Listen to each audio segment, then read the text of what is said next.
السلام علیکم ورحمۃ اللہ وبرکاتہ۔ کیسے ہیں آپ ناظرین حضرات؟ آپ کو جمعہ مبارک ہو۔ جمعہ جو ہے سید الایام میں سے سارے دنوں کا سردار ہے۔ جمعہ میں خاص طور سے درود شریف زیادہ پڑھنے کا ورد رکھیں۔ اب میں حضرت آدم علیہ السلام کی وفات شریف کے بارے میں تذکرہ کرنا ہے، سماعت فرمائیں۔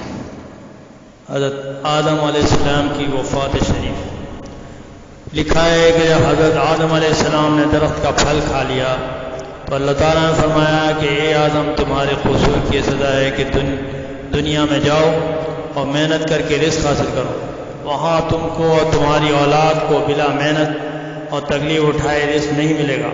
آخر آپ دنیا میں پہنچ گئے۔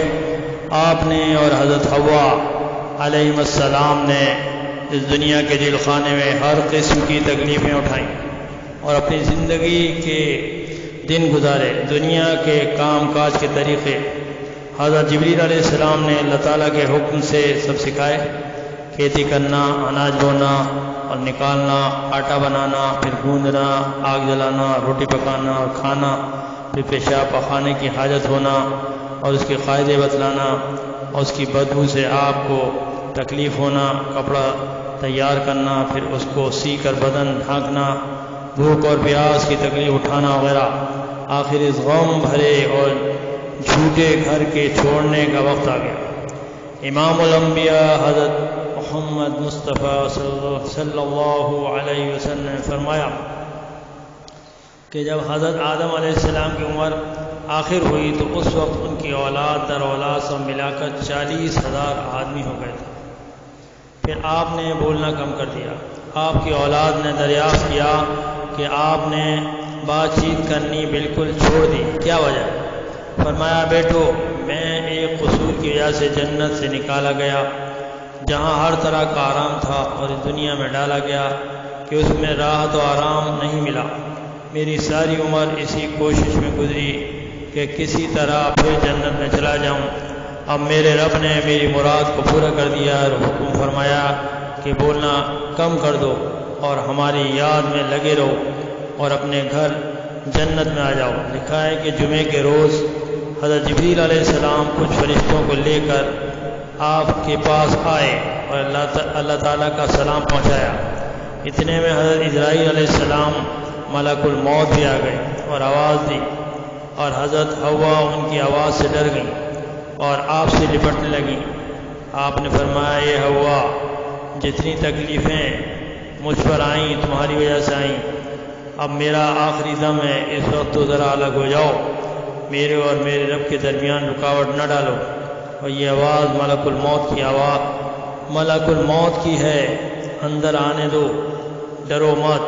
پھر ملک الموت آ گئے اور آپ کی روح مبارک قبض کی۔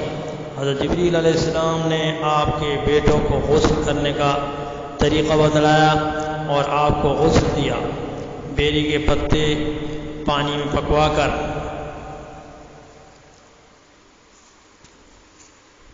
پھر فرشتے جنتی کپڑوں کا کفن اور خوشبو لائے اور نماز کے اعضاء پر خوشبو لگائی گئی۔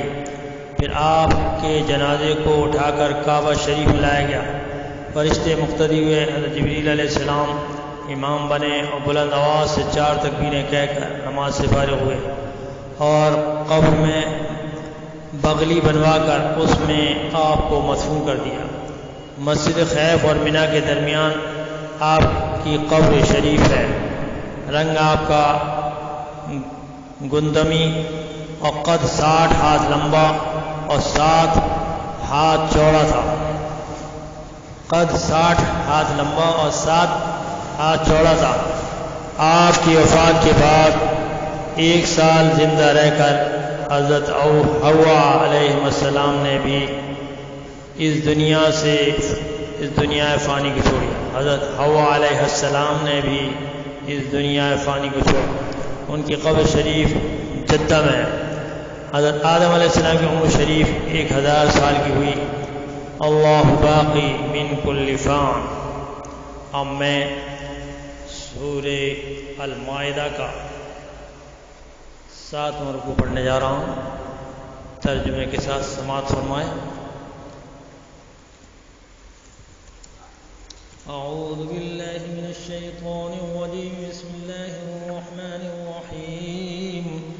انا انزلنا التوراة فیہا ھدی ونور يحكم بها النبيون الذين أسلموا للذين هادوا والربانيون والأحبار بما استحفظوا من كتاب الله وكانوا عليه شهداء فلا تخشوا الناس واخشوني ولا تشتروا بآياتي ثمنا قليلا ومن لم يحكم بما أنزل الله فأولئك هم الكافرون وكتبنا عليهم فيها أن النفس بالنفس والعين بالعين والأنف بالأنف والأذن بالأذن والسن بالسن والجروح قصاص فمن تصدق به فهو كفارة له ومن لم يحكم بما أنزل الله فأولئك هم الظالمون فقفينا على آثارهم بعيسى ابن مريم مصدقا لما بين يديه من التوراة وآتيناه الإنجيل فيه هدى ونور ومصدقا لما بين يديه من التوراة وهدى وموعظة للمتقين وليحكم أهل الإنجيل بما أنزل الله فيه ومن لم يحكم بما أنزل الله فأولئك هم الفاسقون وأنزلنا إليك الكتاب الحق مصدقا لما بين يديه من الكتاب ومهيمنا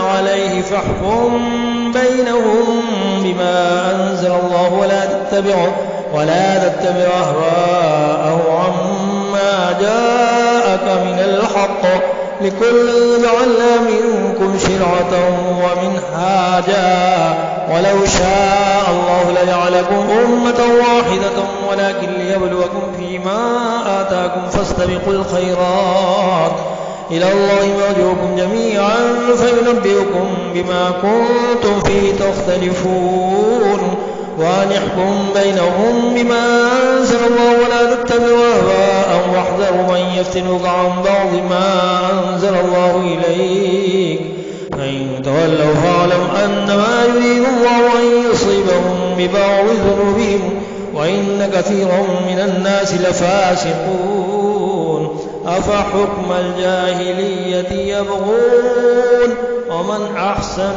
من الله حكما لقوم يوقنون صدق الله العلي العظيم۔ ترجمہ سماعت فرمائیں۔ میں پناہ مانگتا ہوں اللہ کی شیطان مردود سے۔ شروع کرتا ہوں اللہ کے نام سے جو نہایت مہربان نہایت رحم والا ہے۔ بے شک ہم نے تورات نازل فرمائی جس میں ہدایت اور روشنی ہے، اور اسی کے مطابق انبیاء جو خدا کے فرمانبردار تھے یہودیوں کو حکم دیتے رہے، اور مشائخ اور علماء بھی، کیونکہ وہ کتاب خدا کے نگہبان مقرر کیے گئے تھے اور اس پر گواہ تھے، یعنی حکم الہی کا یقین رکھتے تھے۔ تو تم لوگوں سے مت ڈرنا اور مجھی سے ڈرتے رہنا، اور میری آیتوں کے بدلے تھوڑی سی قیمت نہ لینا، اور جو خدا کے نازل فرمائے ہوئے احکام کے مطابق حکم نہ دے تو ایسے ہی لوگ کافر ہیں۔ اور ہم نے ان لوگوں کے لیے توریت میں یہ حکم لکھ دیا تھا کہ جان کے بدلے جان، اور آنکھ کے بدلے آنکھ، اور ناک کے بدلے ناک، اور کان کے بدلے کان، اور دانت کے بدلے دانت، اور سب زخموں کا اسی طرح بدلہ ہے۔ لیکن جو شخص بدلہ معاف کر دے اور اس کے لیے کفارہ ہوگا۔ جو خدا کے نازل فرمائے ہوئے احکام کے مطابق حکم نہ دے تو ایسے ہی لوگ بے انصاف ہیں۔ اور ان پیغمبروں کے بعد انہی کے قدموں پر ہم نے عیسیٰ ابن مریم کو بھیجا، جو اپنے سے پہلی کتاب توریت کی تصدیق کرتے تھے، اور ان کو انجیل عنایت کی جس میں ہدایت اور نور ہے، اور توریت کی جو اس سے پہلے کتاب ہے تصدیق کرتی ہے، اور پرہیزگاروں کو راہ بتاتی ہے، نصیحت کرتی ہے، اور اہل اہل انجیل کو چاہیے کہ جو احکام خدا نے ان میں نازل فرمائے ہیں اسی کے مطابق حکم دیا کریں، اور جو خدا کے نازل کیے ہوئے احکام کے مطابق حکم نہ دے گا تو ایسے لوگ نافرمان ہیں۔ اور اے پیغمبر، ہم نے تم پر سچی کتاب نازل کی ہے جو اپنے سے پہلی کتابوں کی تصدیق کرتی ہے اور ان سب پر شامل ہے۔ تو جو حکم خدا نے نازل فرمایا اسی کے مطابق ان کا فیصلہ کرنا، اور حق جو تمہارے پاس آ چکا ہے اس کو چھوڑ کر ان کی خواہشوں کی پیروی نہ کرنا۔ ہم نے تم میں سے ہر ایک فرقے کے لیے ایک دستور اور طریقہ مقرر کیا ہے، اور اگر خدا چاہتا تو تم سب کو ایک ہی شریعت پر کر دیتا، مگر جو حکم اس نے تم کو دیے ہیں ان میں وہ تمہاری آزمائش کرنی چاہتا ہے۔ تو نیک کاموں میں جلدی کرو، تو تم سب کو خدا کی طرف لوٹ کر جانا ہے، پھر جن باتوں میں تم کو اختلاف تھا وہ تم کو بتا دے گا۔ اور ہم پھر تاکید کرتے ہیں کہ جو خدا نے نازل فرمایا اسی کے مطابق ان نے فیصلہ کرنا اور ان کی خواہش کی پیروی نہ کرنا، اور ان سے بچتے رہنا کہ کسی حکم سے جو خدا نے تم پر نازل فرمایا یہ کہیں تم کو بہکا نہ دے۔ اگر یہ نہ مانیں تو جان لو کہ خدا چاہتا ہے کہ ان کے بعض گناہوں کے سبب ان پر مصیبت نازل کرے، اور اکثر لوگ تو نافرمان ہیں۔ کیا یہ زمانے جاہلیت کے حکم کے خواہشمند ہیں، اور جو یقین رکھتے ہیں ان کے لیے خدا سے اچھا حکم کس کا ہے؟ وآخر دعوانا الحمدللہ۔